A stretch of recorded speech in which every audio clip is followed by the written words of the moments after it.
Monsieur Artamonov. Nous sommes aujourd'hui dans vos bureaux, les bureaux d'Alexandre Artamonov. Alors, ce qui est intéressant, c'est que vous êtes un francophone et francophile. Peut-être nos auditeurs ne vous connaissent pas, mais vous êtes un expert militaire. Vous intervenez régulièrement à la chaîne, la première chaîne russe. Vous êtes aussi un expert auprès du ministère de la Défense.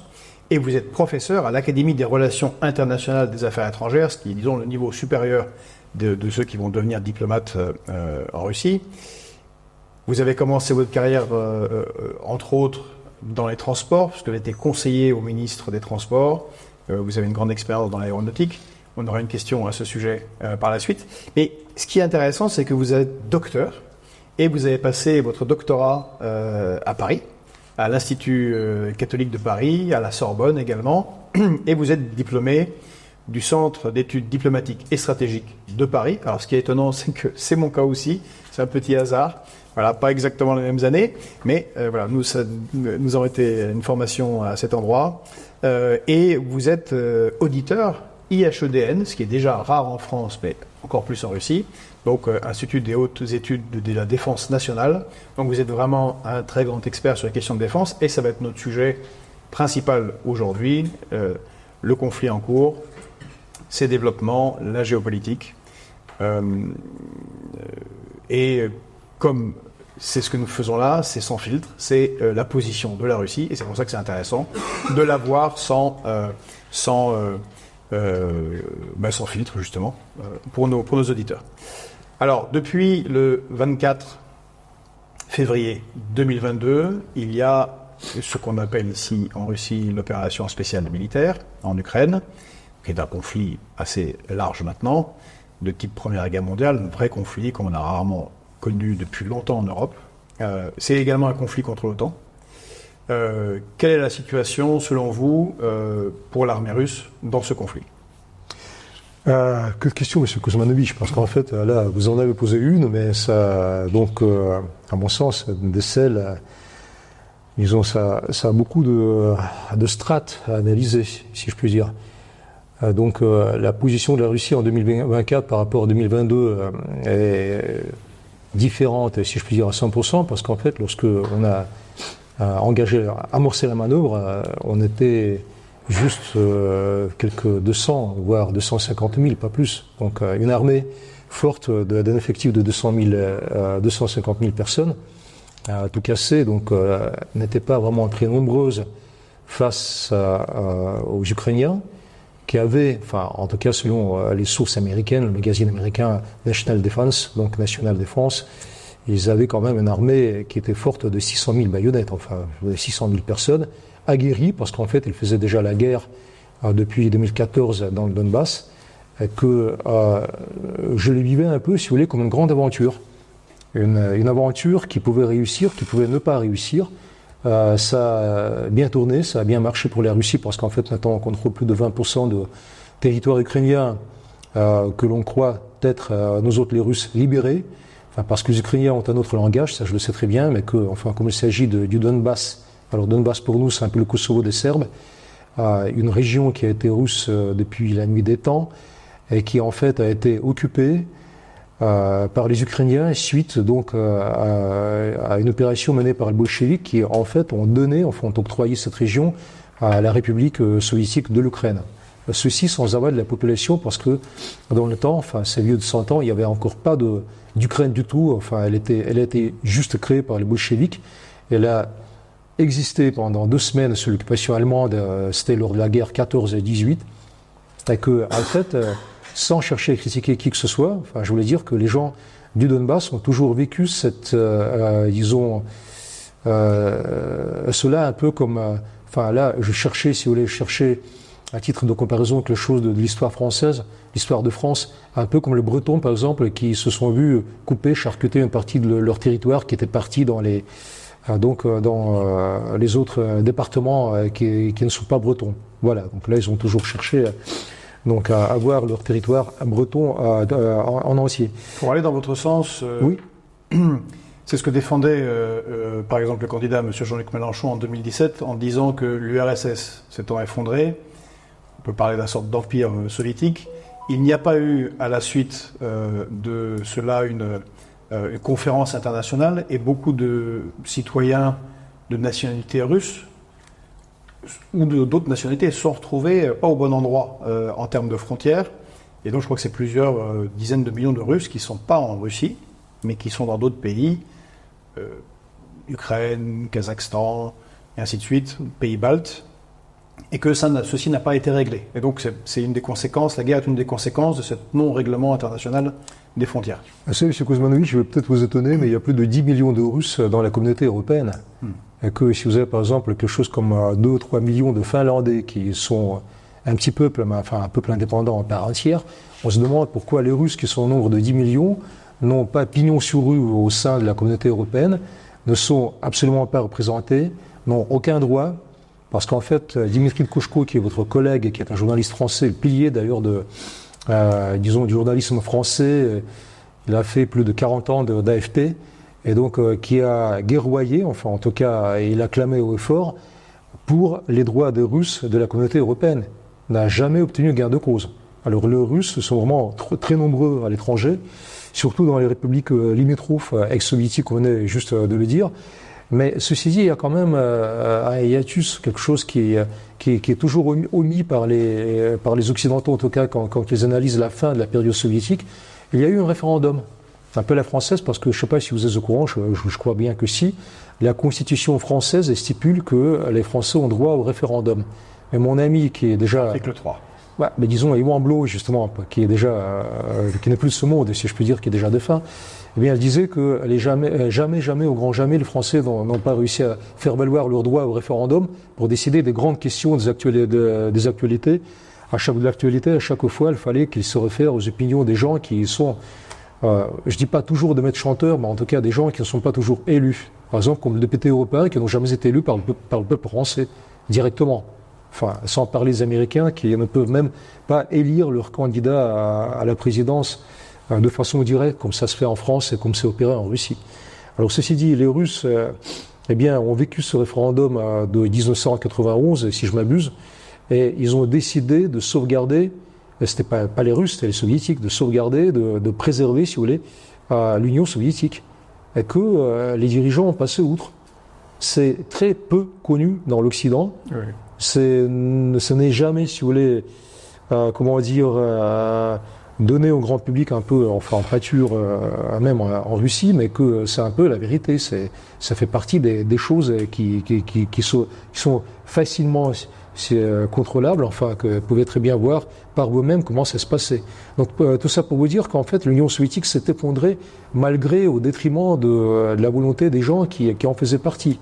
Mais bon, enfin on ne va pas pleurer sur le sort de l'Union soviétique. Enfin moi, disons, pour tout vous dire, je crois que ça a été une grande tragédie, et pas que pour les Russes. Mais à l'heure qu'il est, donc les Russes cherchent à créer une ceinture de sécurité autour de nos frontières, autour de la Fédération de Russie, ce qui est plus ou moins, à mon sens, en parallèle avec l'effort fourni par les Français à travers des siècles. Parce qu'en fait, la Belgique, puis même la Suisse, Italie du Nord, tout ça faisait partie de l'effort de la France d'avoir quand même une ceinture de sécurité pour donc se préserver de mauvaises surprises que les voisins, comme l'Allemagne par exemple, pouvaient par exemple réserver à la France. Ceci dit, un glacis défensif. Justement, ouais, tout à fait. Et que ceci dit, donc, qu'on voyait l'Ukraine représente un cas classique de casus belli, parce qu'en fait les Russes, sans que je prenne la cause de la Russie, parce qu'on n'en a pas besoin, enfin, si vous voulez, je peux toujours exposer les grands points donc, des accords du traité de Minsk, mais enfin les Russes, tout ce qu'ils voulaient, c'est avoir les traités de Minsk respectés par Kiev, avoir les droits du peuple russe respectés au sein de l'Ukraine, qui est d'ailleurs un État un peu à la française. Est-ce qu'on peut justement pour les auditeurs rappeler vraiment dans les grandes lignes qu'est-ce que c'est Minsk II? C'est un accord entre le gouvernement de Kiev et les autonomistes en fait, de l'Est de l'Ukraine du Donbass. Enfin, pour réviser nos classiques, en 2014, il y a eu donc ce passage du pouvoir qui était tout à fait légitime de tous les points de vue, donc parce que c'était en fait un coup d'État militaire.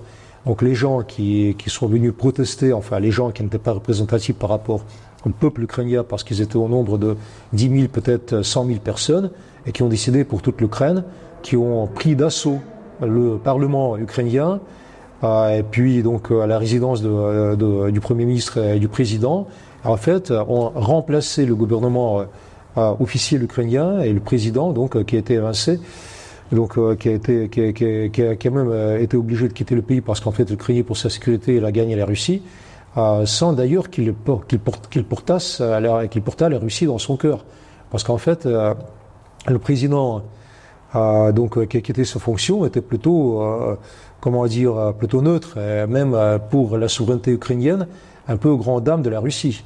Et donc le fait qu'il a gagné la Russie, c'était juste par crainte pour sa propre sécurité, pour la sécurité de sa famille, de son fils, donc de son épouse, pour autant que je sache. Alors ces gens-là ont pris le pouvoir en 2014 de façon non constitutionnelle.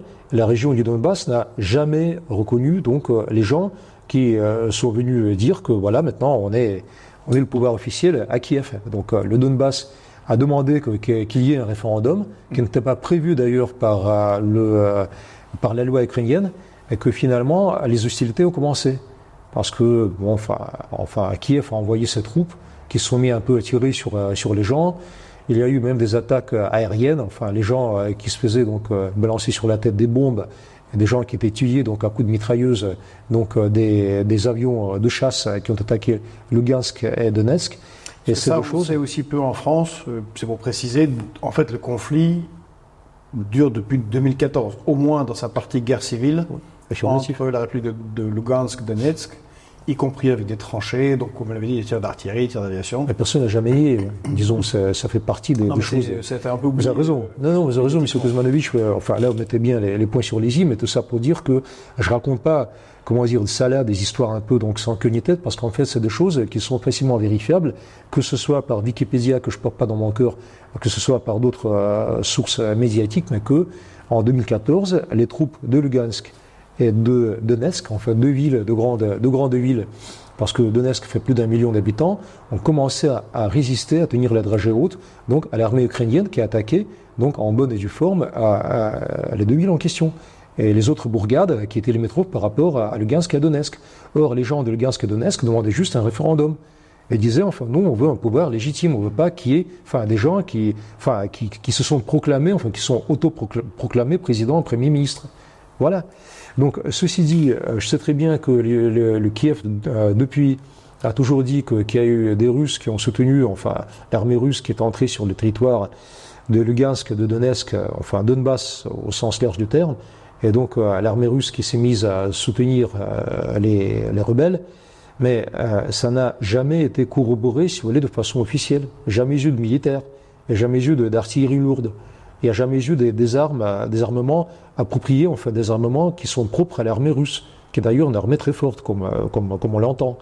Et qu'il y a eu même les armes que les gens ont pris, des monuments, même des T-34 de la Seconde Guerre mondiale, que les gens ont fait descendre, de là où ils étaient. Ils ont utilisé les chars, les blindés de la Seconde Guerre mondiale, de 1945. Contre les chars modernes de l'armée ukrainienne. Et des mitrailleuses qu'ils ont tirées des musées, des armements à Lugansk ou à Donetsk. Je l'ai vu de mes propres yeux, je parlais des vétérans. Alors là, c'est des choses qui, quand même, tiennent la route. Ceci dit, je sais très bien qu'il y a eu des volontaires qui sont partis combattre dans le Donbass. Des volontaires qui sont partis. Mais vous savez, même en Yougoslavie... Il y a les deux, il y a des volontaires, il y a aussi des désertions du côté de l'armée ukrainienne. Oui. Des gens qui ont rejoint avec des unités entières, d'ailleurs. Absolument, oui. Il y avait de l'armement plus moderne que ceux des musées. Et par exemple, moi-même, là, je vais visiter très prochainement, par exemple, la 15e brigade internationale, qui est maintenant incorporée dans l'armée russe et qui, dans le temps, faisait partie de l'armée de Donetsk et qui était composée, donc, de volontaires venus un peu partout à travers le monde. Par exemple, je suis ami et copain avec Erwan Kastel, qui est un ancien de 13e dragon parachutiste, donc des troupes d'opération spéciale française, quoi. Et donc qui était d'ailleurs un vétéran, un ancien, c'est-à-dire était plus officier de service actif, mais donc qui s'est déplacé de l'Amérique latine où il habitait en 2014 pour combattre pour la cause de Donetsk. Et je connais pas mal de gens de l'Afrique française, même des Américains, des Brésiliens qui font partie de la 15e brigade internationale. Alors vous voyez, donc, il y avait à peu près 100 000 personnes, composées donc des gens, enfin de la population locale, des autochtones. Or, la région du Donbass, comme vous connaissez peut-être, est une région des mines.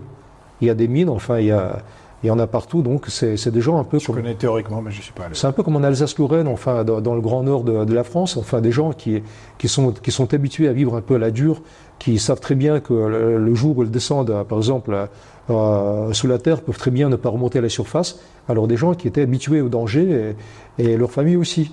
Alors, oui, c'est la mine, la métallurgie, justement, la métallurgie lourde, enfin tout ce qui est plus ou moins affilié, tout ce qui est parenté, donc à la production des minerais, quoi, des matières premières, et que du lithium aussi, parce qu'il y a du lithium dans ces parties de Donbass, à côté d'Ogledar, par exemple, qui vient tout juste d'être libéré par les troupes russes. Et donc, pour moi, ça explique un peu peut-être la mentalité et la psychologie des gens qui ont pris les armes tout en sachant qu'ils avaient très peu de chances de résister aux Ukrainiens qu'ils appelaient occupants. Ils appelaient occupants parce qu'en fait, enfin là, il fallait aussi plonger dans le contexte local.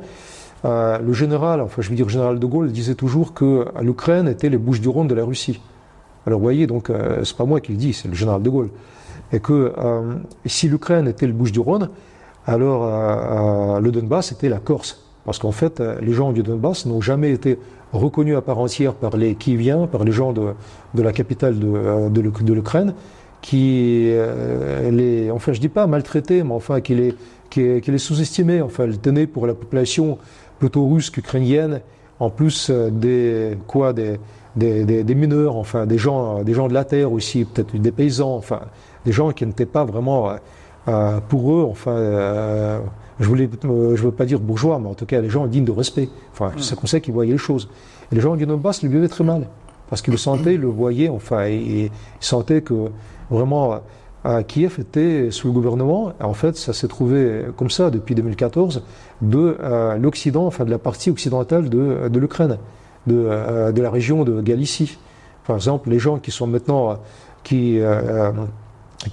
Kiev sont tous plus ou moins en provenance de la région de Galicie, de l'Ukraine occidentale. Alors, si vous considérez le paysage ukrainien, il est à dire que l'Ukraine est scindée en deux parties.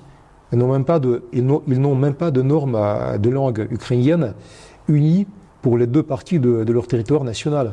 Ils ont créé une norme artificielle qui est vieille de moins de 10 ans, mais les gens, par exemple, de Galicie, parlent un ukrainien qui est très apparenté au polonais.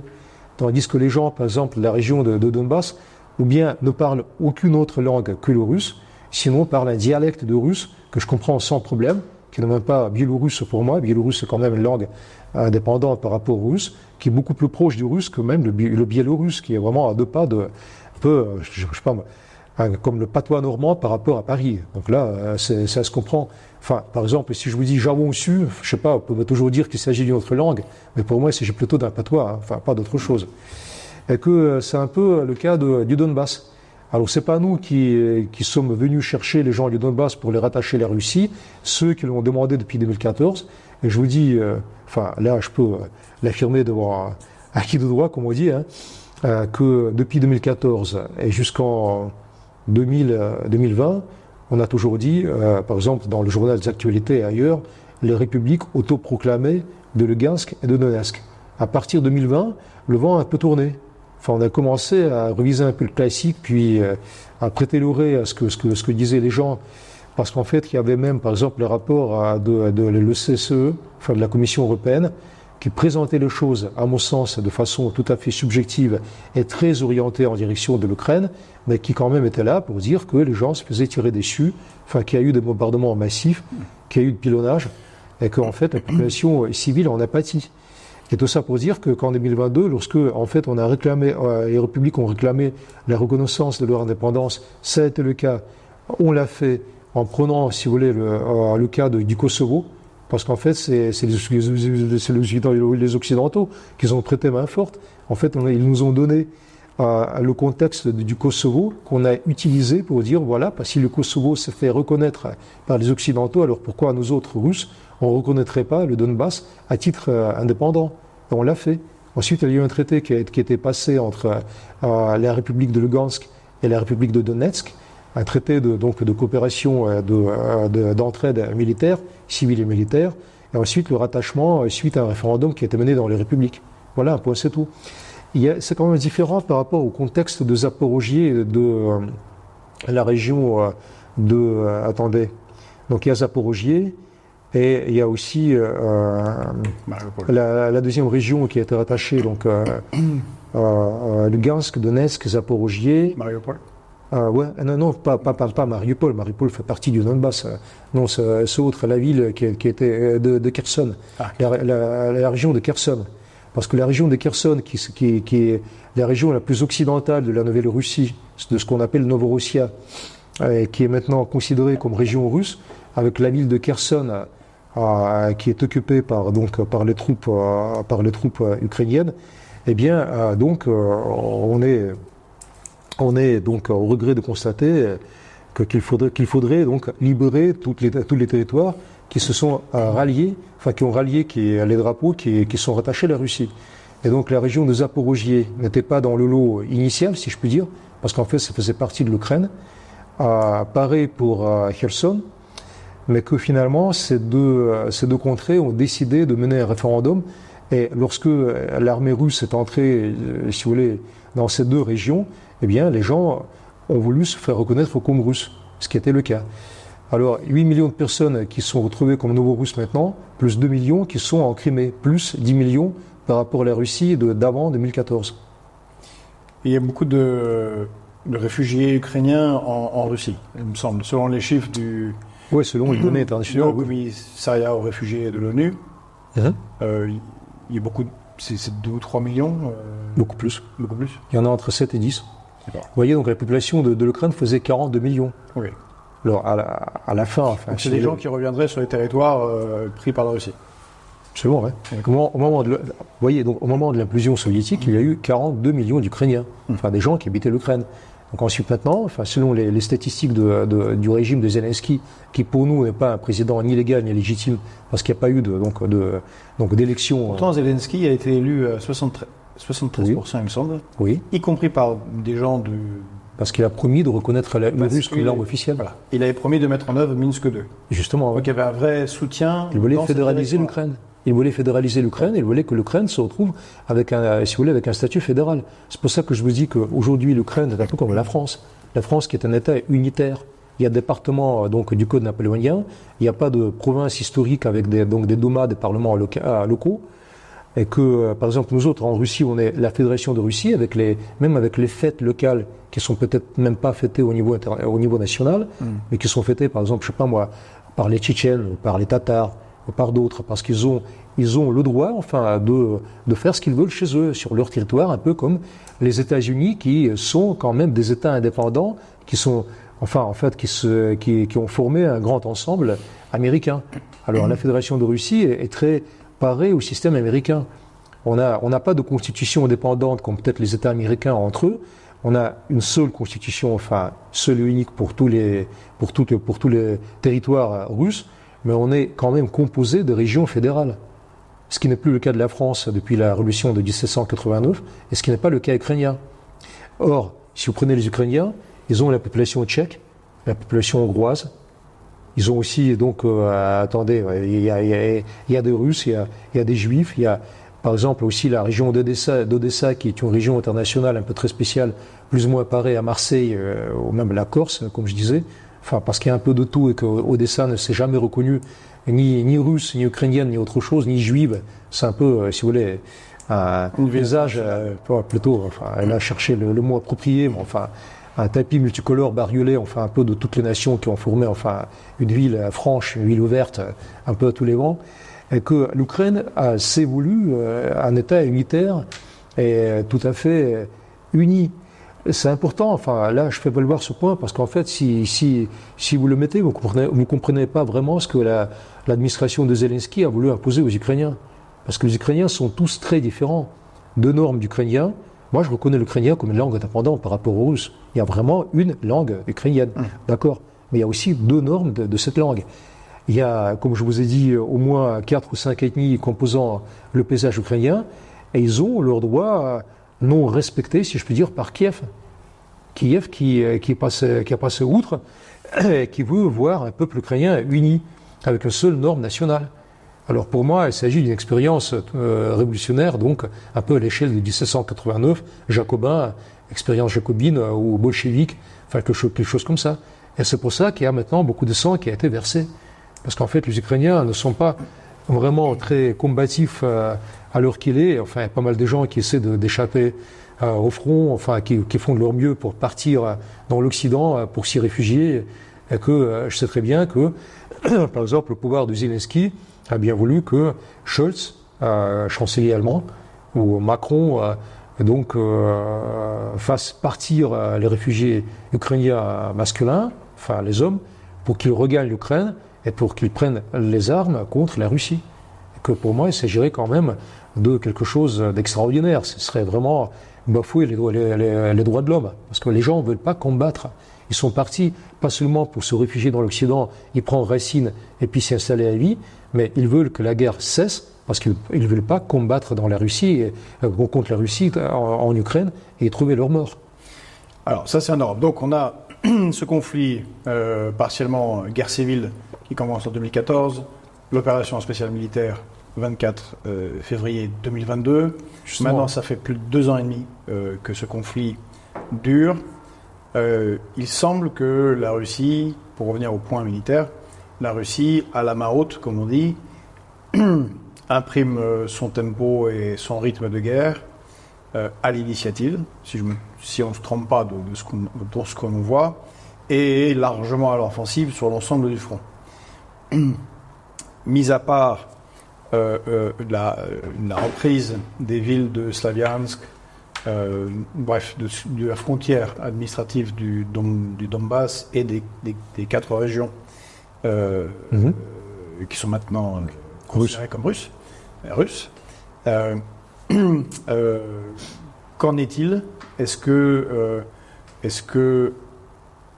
du point de vue russe, ça avance comme vous voulez ? Et est-ce qu'il y a des objectifs au-delà ? C'est-à-dire avec Soumy, Kharkov, Odessa. Militairement, comment est-ce que ça va de votre point de vue ? M. Kuzmanovic, là, pour vous dire un peu les choses comme je les vois, à mon sens, la mer Noire n'est plus contrôlée par la Russie, comme ça a été un peu dans le temps, surtout du temps soviétique, parce qu'en fait, tout le pourtour, enfin je veux dire des pays limitrophes par rapport à la mer Noire, est sous le contrôle ou sous les auspices en tout cas de l'OTAN. Vous avez donc la Bulgarie, qui est un État otanien, vous avez la Roumanie, vous avez la Turquie, qui a d'ailleurs envoyé ses troupes en Ukraine, parce que vous avez les troupes d'élite turques, par exemple, les troupes d'élite Sadat, qui combattent pour les Ukrainiens, sous le contrôle direct du président turc. Vous avez les armements qui ont été livrés, même les armements interdits par la Convention de Genève, qui ont été livrés par la Turquie aux Ukrainiens. Par exemple, les bombes à cassette. Voilà, donc vous avez aussi bien sûr les drones. Vous avez donc tout ce qui est missiles. Vous avez vraiment donc aussi les armes de tir de précision. Alors, la Turquie a demandé peut-être à adhérer aux BRICS. Ouais, ça se peut. Hein. Mais tout ça pour vous dire que je comprends très bien pourquoi la Turquie l'a fait. La Turquie n'a jamais reconnu la Crimée comme région russe, et ça continue pour de bon. Malgré le fait qu'il y a vraiment une coopération entre la Russie et la Turquie, mais la Turquie continue à insister. Et pour elle, la Crimée est toujours ukrainienne, pour une région que je trouve facilement compréhensible. C'est qu'il y a, au XVIIIe siècle, il y a eu un traité qui a été passé entre la Russie et la Turquie, et ce traité est toujours en vigueur, et qui reconnaît la Crimée ou bien partie du territoire russe, ou bien un territoire turc, et pas d'un tiers pays. C'est-à-dire les Turcs le savent très bien, et que pour eux, si vous voulez, le statut ukrainien de la Crimée était un statut transitoire, jusqu'au jour où la Turquie prendrait la relève pour reprendre la Crimée sous leur contrôle, sous son contrôle. Et d'ailleurs, par exemple, lorsque je vous dis qu'il y a au moins 34 bâtiments de guerre, débarquement de grand format turc, alors à chaque fois je demande, à tous les gens susceptibles, enfin en tout cas c'est tous ceux qui veulent m'écouter. Mais à quoi ça leur sert que d'avoir 34 bâtiments pour débarquement de troupes? Et ces troupes-là, ils vont les débarquer où? Sur les plages de la Turquie, ailleurs? Alors on comprend très bien pourquoi la Turquie est là, et pourquoi est-ce que fait la Turquie. Alors la Turquie vient tout juste de fonder une nouvelle union militaire avec la Roumanie et la Bulgarie, avec un amiral turc qui a pris la tête de cette nouvelle structure fraîchement créée, ça a été en août dernier, en 2024, et donc avec des manœuvres qui doivent être menées au moins 6 fois par an. Et l'un des amiraux roumains a bien dit qu'ils l'ont fait parce qu'ils voulaient tenir la dragée haute aux Russes. Voilà. Donc vous voyez, il a vendu un peu la mèche. Vous avez la Géorgie. Donc réaction russe, qui sera? La réaction russe, on attend, on est dans l'expectative de ce que ça va donner, parce que nous, on est quand même un peuple, on a beau se les feindre d'être un peuple occidental, on est beaucoup plus orientaux qu'occidentaux. Alors on sait très bien attendre. La vengeance, c'est un plat qui se mange froid. Alors là, le tout, c'est d'attendre, puis d'encaisser les coups pour pouvoir le redonner ensuite. Et puis, vous voyez, donc on ne peut pas combattre tous les ennemis en même temps. Là, il faut vraiment, si je puis dire, ventiler par catégorie. Alors, les Otaniens, par exemple, ont pris sous leur contrôle 80% de territoire ukrainien, parce que 80% du territoire ukrainien n'appartient même plus à l'Ukraine. Si vous regardez un peu la structure du capital ukrainien, enfin, je veux dire, tout ce qui est capital foncier, enfin terre par exemple, ou mine, ou unité de production. Alors vous avez toujours des grandes structures financières américaines derrière. Vous avez Vanguard, vous avez BlackRock. Donc vous avez d'autres structures, donc tout ça, du capital plutôt américain qu'européen. Par exemple, même les terres ukrainiennes appartiennent à plus de 60% aux Occidentaux, plutôt aux Américains. Par exemple, à Monsanto qui est une grande structure américaine, donc de production de minerais, d'engrais, et de tout ce qui est plantes agricoles. Alors vous voyez, les Ukrainiens ne vivent plus sur leur propre terre. Tout ce qu'ils ont jusqu'au tri qu'ils portent appartient aux Occidentaux. Ils sont endettés jusqu'aux yeux, donc ils ne peuvent plus, si je puis dire, gouverner de façon indépendante leur propre pays. Ils n'ont pas élu leur président parce que le président actuel n'est pas élu par les Ukrainiens. Il n'y a pas eu d'élections en bonne et due forme qui ont été annulées par Zelensky. Vous voulez dire que de toute façon, c'est sous contrôle, l'Ukraine n'a plus de souveraineté parce que ce sera soit russe, soit partiellement russe, soit occidental, ou partiellement occidental. C'est-à-dire que oui, pour moi, il n'y a pas d'Ukraine à titre, si vous voulez, ou en tant que territoire indépendant.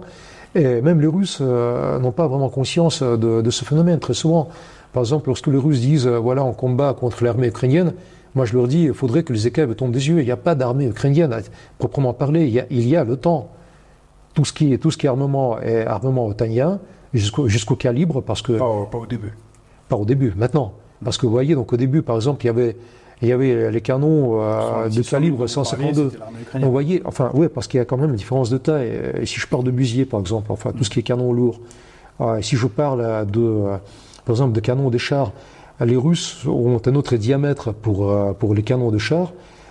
Puis pour tout ce qui est busier, pour tout ce qui est canon, c'est 152 mm pour les Russes et 155 mm pour armement otanien. Alors maintenant, on n'avait plus d'obus de 152 mm, on n'en avait que 155, du calibre 155. Ce qui veut dire que depuis au moins un an, les Ukrainiens combattent avec les armements livrés par les Otaniens. Et même lorsqu'on parle du calibre 152, il y a eu l'accord de Vysegrad. Enfin, si je prononce un peu l'occidental, ce serait Vysegrad, qui est un accord de 4 États anciens membres du traité de Varsovie, et qui se sont retrouvés membres de l'OTAN, qui avaient toujours leur stock militaire des armements de l'ancienne armée rouge, enfin l'armée soviétique. Parce que c'était. Tout ça a déjà été envoyé en Ukraine. Et ça a été envoyé en Ukraine. C'est pour ça que je vous dis que même à partir de 2022, c'est-à-dire du début des hostilités entre la Russie et l'Ukraine, c'était déjà plus de 80% du matériel militaire livré par les Occidentaux. Vous prenez par exemple les sources comme Pierre Place, qui est un ancien officier du renseignement militaire français, qui pourrait même vous donner les sources, vous expliquer comment ça se passait. Vous prenez André Chancluc, qui est un ancien para, officier français des paras, qui est maintenant plus que quinquagénaire et qui est en train de rédiger un livre sur l'Ukraine et justement sur la guerre de l'Ukraine. Prenez Jean-Michel Vernochet, qui est quand même bien connu en France. Et donc, la logique que je vous viens d'exposer n'est pas nouvelle pour eux. Ils ont vraiment creusé, si vous voulez, en amont, en aval. Et ils vous ressortirez les mêmes arguments que je vous donne en tant que russe, officier russe, donc expert militaire. Donc, il n'y a vraiment rien de surprenant ni d'étonnant que les Ukrainiens, en fait, ont vendu leur âme à l'Occident pour pouvoir combattre la Russie. On se demande pourquoi faire, parce qu'en fait, la Russie voulait le respect des accords du traité de Minsk II, et il y a eu même négociations, des pourparlers qui ont été lancés sous les auspices de la Turquie, justement, c'était à Istanbul que ça s'est tenu. Le mémorandum d'Istanbul de avril 2022. Tout à fait, oui. Et donc, les pourparlers ont été interrompus par les Ukrainiens au moment où ça a été déjà paraphé par les délégations ukrainiennes. Et c'est pour ça que Vladimir Poutine... On dit que c'est Boris Johnson qui serait venu exprès à Kiev pour arrêter le... On le dit, oui. On le dit, ouais, parce qu'en fait, Boris Johnson n'a jamais... en fait, elle n'a jamais dissimulé, elle n'a jamais caché que c'est lui qui a lancé la guerre. Parce qu'en fait, le jour où Zelensky lui a posé la question « Qu'est-ce que je veux faire ? Est-ce qu'il faudrait que je pactise avec les Russes ou faudrait que je fasse autrement ?» Elle a dit « Faites la guerre ». Et puis prenez Charles Michel, par exemple. Parce que là, actuellement, c'est même Boris Johnson qui donne plusieurs conférences, ou dans le journal The Spectator en Grande-Bretagne, il a dit qu'il fallait que l'Ukraine rentre tout de suite dans l'OTAN pour pouvoir activer l'article 5. Vous savez, c'est de la folie ou c'est de la communication? La perfide Albion.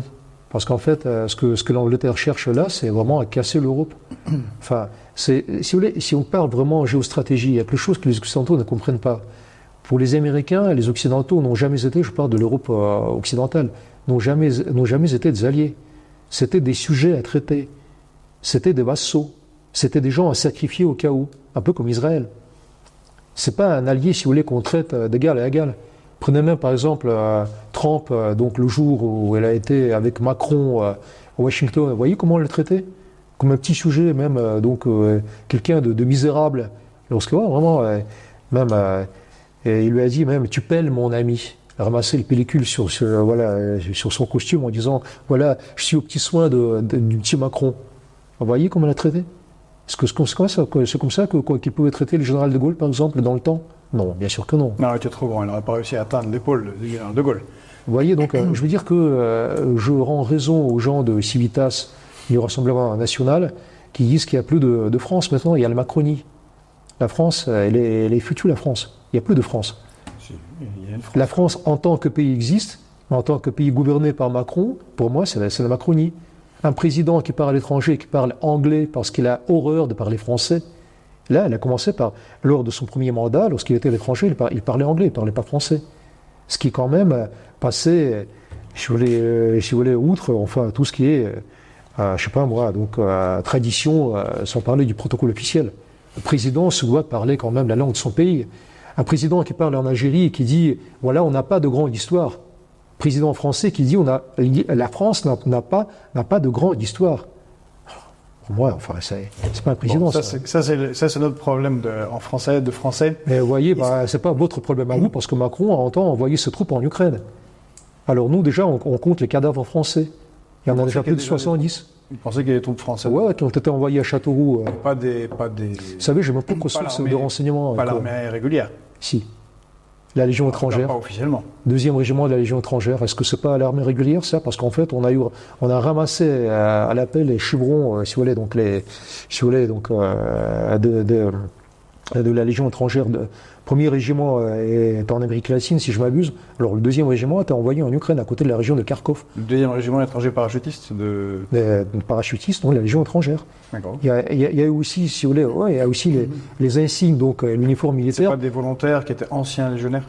Et qui portaient l'uniforme des légionnaires, donc en bonne et due forme, avec tous les insignes, enfin tout ce qui était leur décoration militaire, qu'on a ramassé le jour où on a organisé le crash d'un hélicoptère qui voulait donc évacuer les officiers supérieurs de l'armée française et canadienne qui étaient à Mariupol, dans les souterrains d'Azovstal.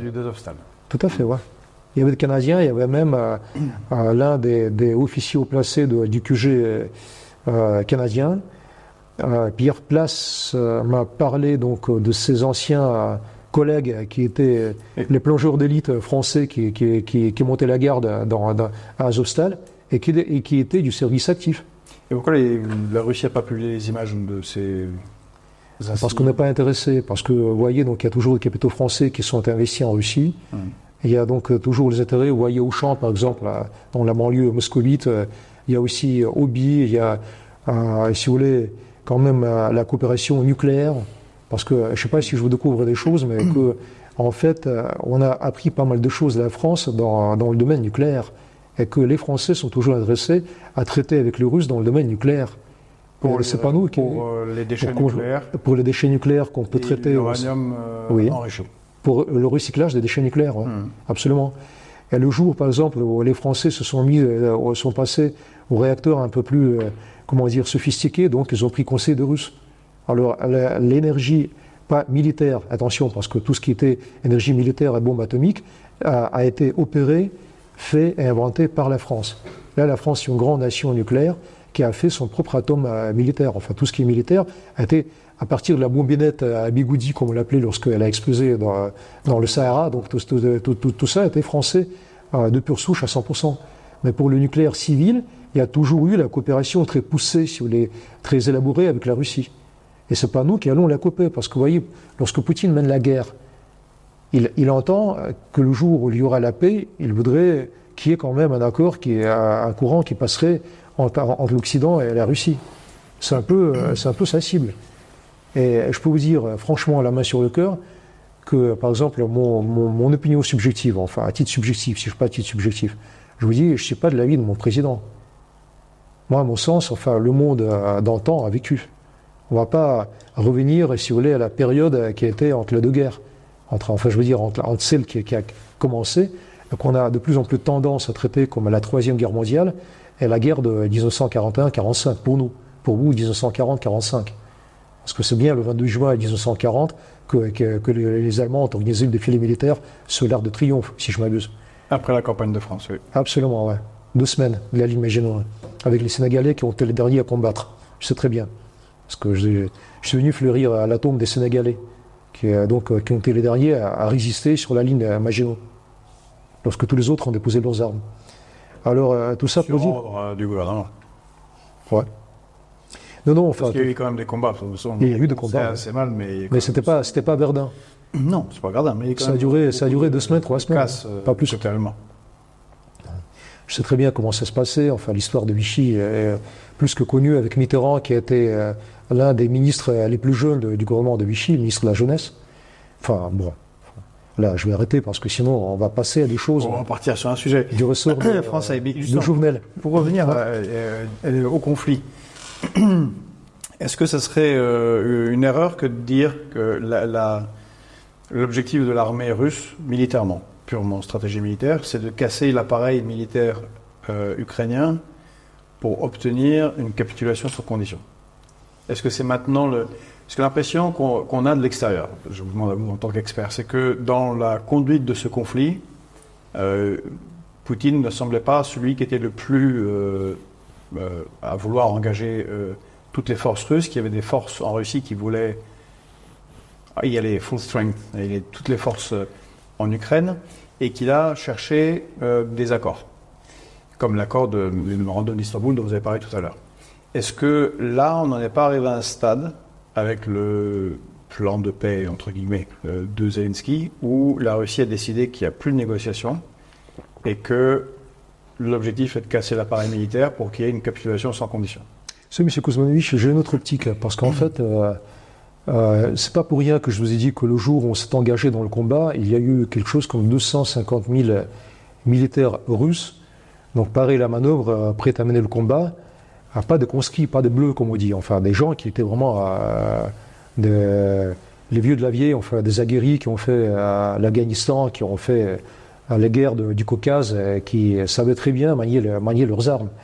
Alors, on a vite fait découvrir qu'en fait, l'armée ukrainienne était forte, qu'il n'y aurait pas de capitulation, qu'il n'y aurait pas de traité d'Istanbul qui allait aboutir. Parce qu'en fait, si je comprends bien la logique du gouvernement russe, On voulait absolument enfin que ce traité soit signé, enfin que ça mette fin aux hostilités après quelques mois de conflit. Alors c'est pas comme ça que ça s'est passé. Et que l'Ukraine devienne neutre, comme l'Autriche rentre pas dans l'OTAN. Justement. Et l'Ukraine a beaucoup perdu depuis, au moins deux contrées, justement la région de Kherson et de Zaporogie, qui n'étaient même pas dans le lot des négociations. On discute même du statut du Donbass. On sait très bien comment ça a tourné. Alors maintenant, il s'agit même plus de discuter de régions qui font partie de la Russie, enfin, parce que pour nous, c'est sacré, quoi. Alors, ceci dit... Incluant les villes de Zaporizhzhia et Kherson. Mais je sais, là, je m'évertue à répondre tant bien que mal à votre question. Alors, par exemple, vous savez peut-être, je suis sûr que vous le savez très bien, qu'on a poussé nos opérations jusqu'à la banlieue kievienne. Parce qu'en fait, il y avait des troupes russes dans la région de Boutcha étant à 2 pas, enfin à quelques kilomètres de Kiev. Et que donc il y a eu d'autres villes comme Izium, comme enfin le nord de l'Ukraine, Balakleia par exemple, qui étaient déjà donc sous les auspices, qui étaient déjà sous contrôle russe. Alors ensuite, on s'est replié, enfin on est parti. Donc Zelensky, bien sûr, a clamé au fort que c'était ces troupes qui l'ont fait.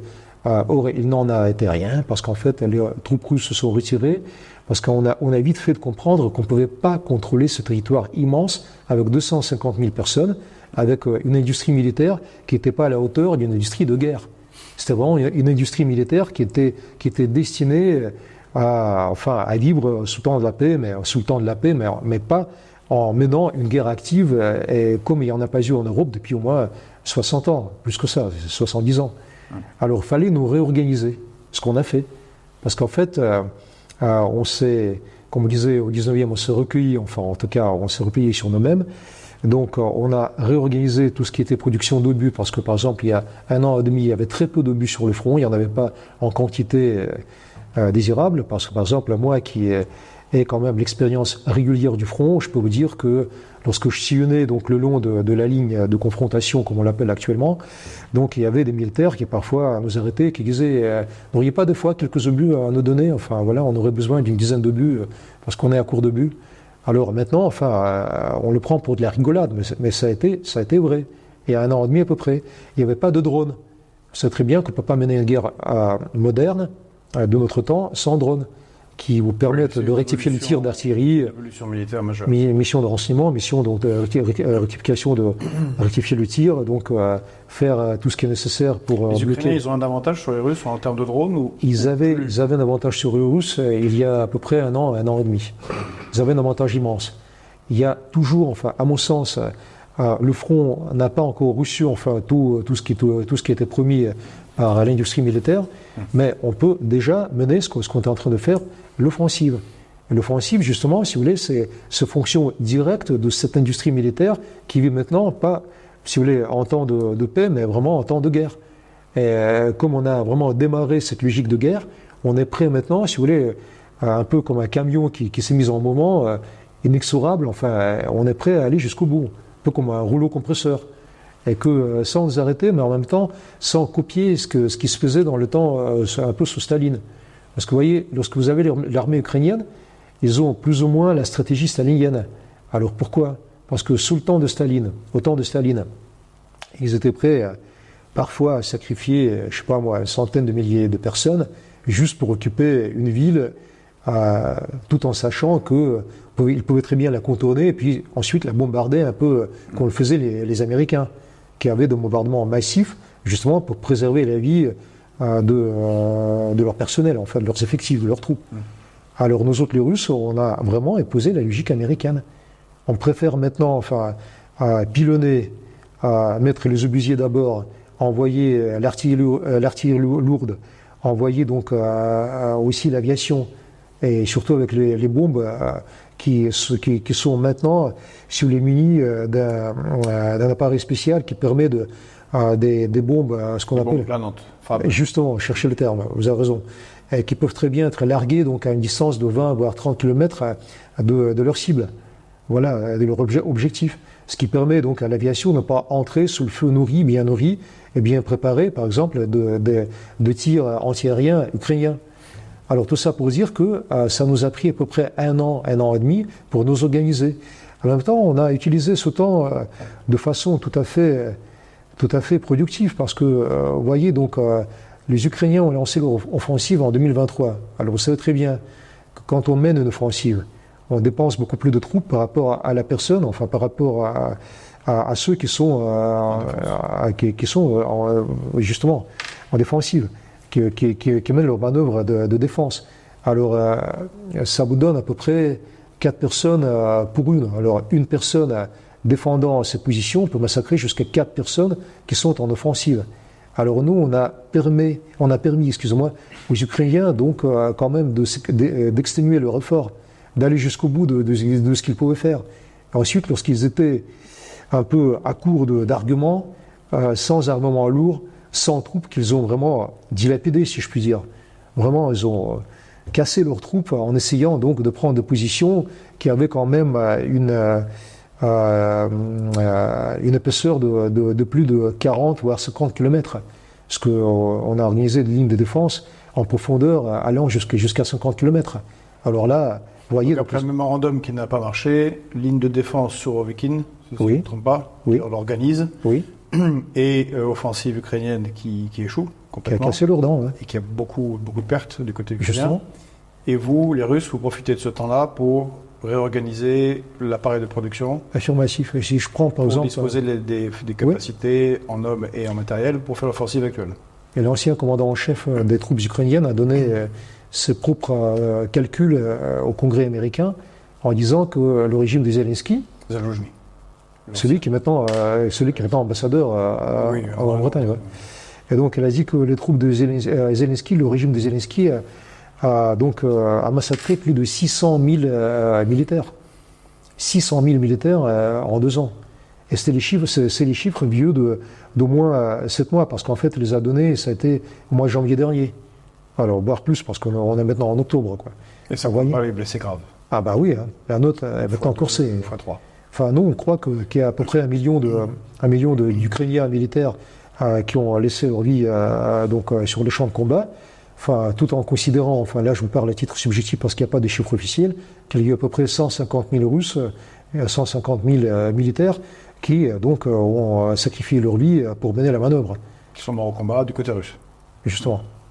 Et on a une armée qui est maintenant forte de plus d'1 million de troupes. 1 million, enfin là on vise 2 millions à peu près. Et à cause de Zelensky, parce qu'en fait Zelensky a lancé l'opération de Kursk qui n'était pas dans l'orbite de combat, parce qu'en fait il n'y avait pas de combat du côté de Kursk, il n'y en avait pas à Belgorod. En fait, elle a élargi la ligne de front qui a été de 1200 km jusqu'à 2000 km. Alors, on a vite fait de faire le calcul. Alors, on a pris les calculettes. Et qu'avant, par exemple, on avait 1 million de personnes à organiser le long de la ligne de confrontation de 1200 km. Vous avez une division qui est responsable de 40 km. Donc, si je prends la superficie qui est sous l'autorité, enfin, qui est un peu, dont la division est responsable. La division russe fait à peu près 12 trait d'union, 20 000 personnes, en fonction donc de sa spécialisation. Alors 40 km. Alors si vous calculez un peu le nombre de divisions qu'il faut pour couvrir l'espace de 1200 km, vous avez à peu près 700 000 personnes du côté russe. Vous avez aussi la seconde ligne pour organiser la logistique, enfin tout ce qui est intendance, comme disait Napoléon dans le temps, enfin tout ce qui est livraison, ça vous donne à peu près 1 million de personnes. Alors maintenant, on s'est retrouvé avec 800 km de front supplémentaires et on va nous organiser de façon qu'il y ait à peu près 2 millions donc, de troupes qui vont être dans le combat, sans compter 1 million de conscrits qui ne sont pas dans le combat, qui sont des conscrits et qui sont à l'intérieur du territoire national, ce qui vous donne une armée forte de 3 millions de personnes, ce qui n'a pas d'égal en Europe. Alors on se demande, on va arrêter, enfin, parce que le jour, par exemple, on arrive jusqu'au Dniepr, qui est quand même un grand fleuve. C'est très bien que Macron voulait mettre ses canons de l'autre côté du Dniepr. On se demande si on va le traverser ou non, parce qu'en fait, c'est une opération qui a pris jusqu'à 300 000 personnes lors de la Seconde Guerre mondiale. Il y a eu 300 000 morts pour franchir le fleuve, sous le feu bien nourri de l'artillerie allemande, nazie. Donc c'est très bien que les Ukrainiens sont forts et que les Otaniens sont derrière. Alors pour moi, par exemple, aller jusqu'au Dniepr serait un minimum d'efforts à fournir pour qu'il y ait une frontière naturelle entre l'Ukraine, telle que moi en tout cas, je m'imagine, enfin après la guerre, et la Russie. Mais je suis sûr ça veut que... dire la prise, parce que jusqu'au Dniepr, il y a Kharkov, il y a Poltava, Il y a Kharkov, il y a tout le pourtour de la mer Noire, Soumy au nord. Odessa, donc... Mais Odessa déjà de l'autre côté, parce qu'il faut traverser pour aller à Odessa. Non, mais je veux dire que, de toute façon, ouais, vous avez raison.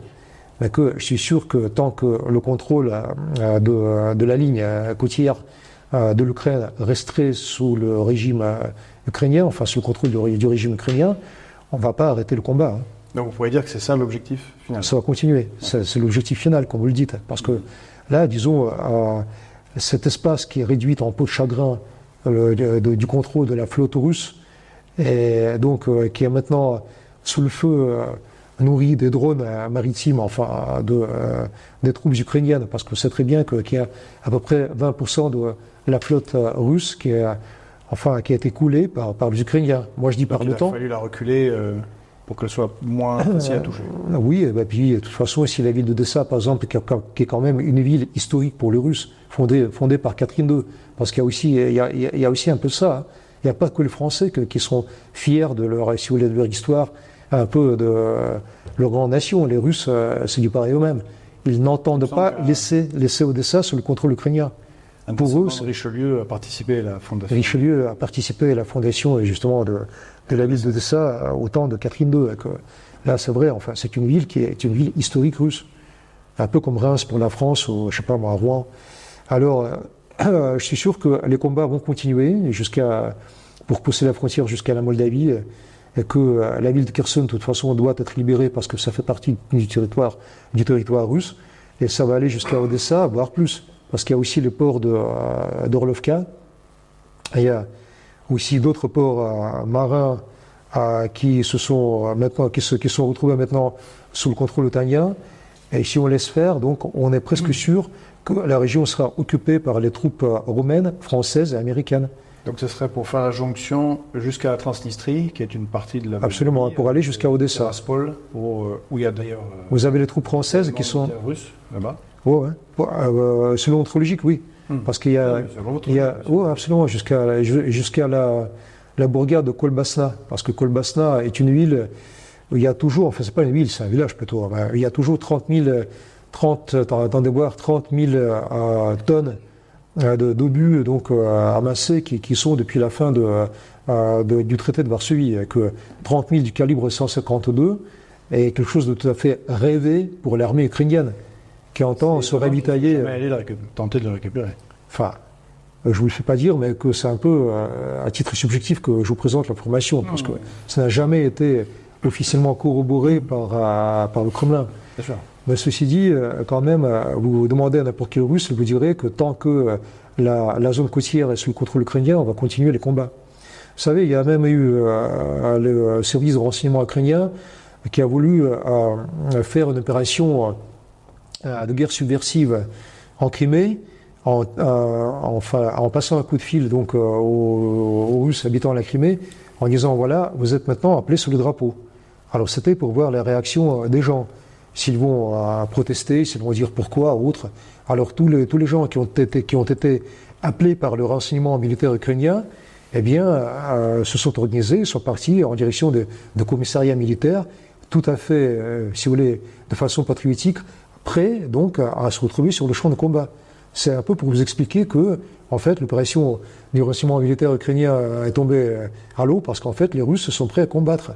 Ils le feraient jusqu'à la libération de la zone côtière, aussi bien que jusqu'à la libération de la zone allant jusqu'au Dniepr, ça j'en suis sûr, y compris la zone de Dniepropetrovsk. Si tel était le cas, la Russie conquérait le territoire en Ukraine jusqu'au Dniepr, plus Odessa et rejoignait la Transnistrie, l'Ukraine serait un tout petit État complètement enclavé, voire même la Pologne pourrait avoir une visée sur la Volhynie et la Galice. C'est M. Kuzmanovic, il y a eu un accord qui a été passé entre Zelensky à titre de président, parce qu'en fait, elle était encore président. Pour nous, ce n'est plus le cas, parce qu'il n'y a pas eu d'élection. Mais durant cette période, c'était en 2023, il avait le mandat officiel reconnu par la Russie, et que donc elle a passé un accord avec la Pologne et la Lituanie pour recréer ce qu'ils appellent le triangle de Rzecz Pospolitaïa, de la Grande Pologne.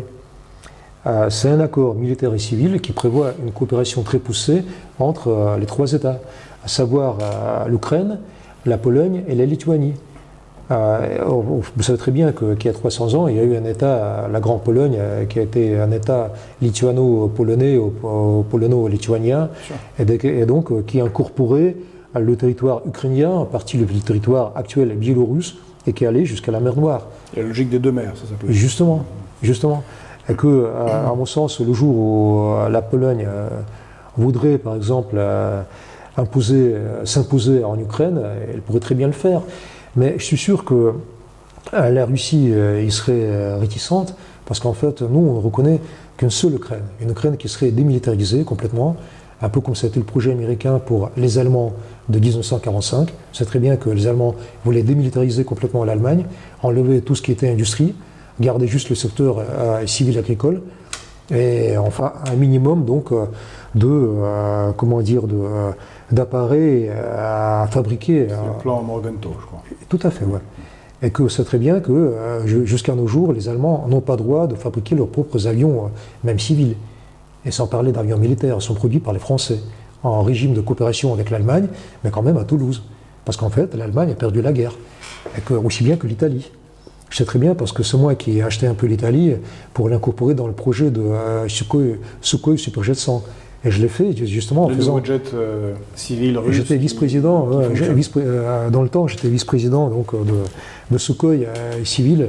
Et que j'ai dit aux Italiens, voilà, les Occidentaux vous interdisent de produire vos propres avions de ligne. Alors moi, je me fais fort de vous incorporer dans le projet de Sukhoi pour que vous appreniez à fabriquer de grands avions civils. Donc de votre côté russe, ça avance la fabrication de jets civils. Oui, des jets civils, ça avance bon train. Il y a des jets, le Sukhoi Superjet 100 qui est maintenant complètement russifié parce qu'au début, c'était un projet à plus de 90% occidental, à mon sens, jusqu'aux outils qui étaient des outils occidentaux, enfin, puis propulseurs, enfin tout ce qui était électronique de bord, Thales, Sagem pour français bien sûr, pour ce qui est donc du côté moteur, donc propulseur. Et donc, enfin, tous les systèmes de bord étaient des systèmes occidentaux. Alors maintenant, c'est un avion qui est maintenant un avion local, qui a été complètement révisé, si je puis dire, par les Russes, pour le transformer en un avion russo-russe à plus de 90%. Pareil pour le grand avion de ligne qui vient tout juste de démarrer, enfin, je parle pas du projet, le projet est déjà bouclé, pour les tests. On espère le voir déjà donc, chez Aeroflot et ailleurs, d'ici un an et demi maximum.